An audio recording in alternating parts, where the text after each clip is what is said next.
தாத்தா இருந்தாரு? வந்து ஆர்.ஆர். சந்திரன் சொல்லிட்டு அவர் ம். பேரு. அவர் வந்து ரத்த கண்ணீர், தாய் மகளுக்கு கட்டிய தாலி, நானே ராஜா, மகாகவி காளிதாஸ் இந்த மாரி படங்கள்லாம் வந்து அவரு direction and cameraman and producer. இன்னும் நெறைய பேருங்க படம் பேர் இருக்கு. ஓகே. அவர் பேர் போட்டா எல்லா படமும் வந்துரும். எனக்கு தெரிஞ்ச வரலும் நான் இவ்வளவு பார்த்துருக்கேன்.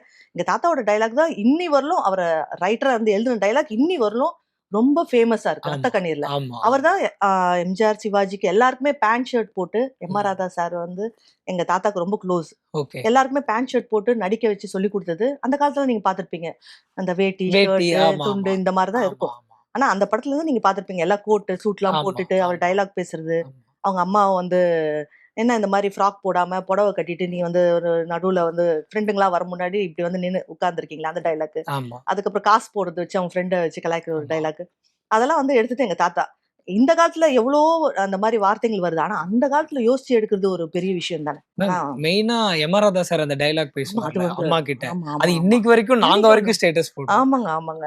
உங்களுக்கு இன்னி அது எப்படி வரலும் எனக்கு இருந்துச்சு? ரொம்ப சந்தோஷமா இருக்கு. அதுல வந்து எங்க எங்க தாத்தா எங்க தாத்தாவோட டயலாக் அதெல்லாம் சொல்லும்போது எனக்கு வந்து ரொம்ப ஹேப்பியா இருக்கு.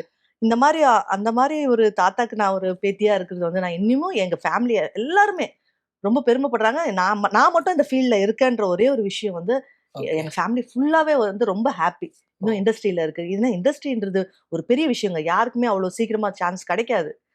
அத வந்து எவ்வளோ கஷ்டப்பட்டு வராங்கன்றதும் நான் பார்த்துருக்கேன். ஓகே. ஆனா, அந்த கஷ்டமே படாம கடவுள் எனக்கு ஒரு வாய்ப்பு குடுத்துருக்காங்கன்னா, அதுக்கு நான் நிஜமா நன்றி எஸ். சொல்லுவேன்.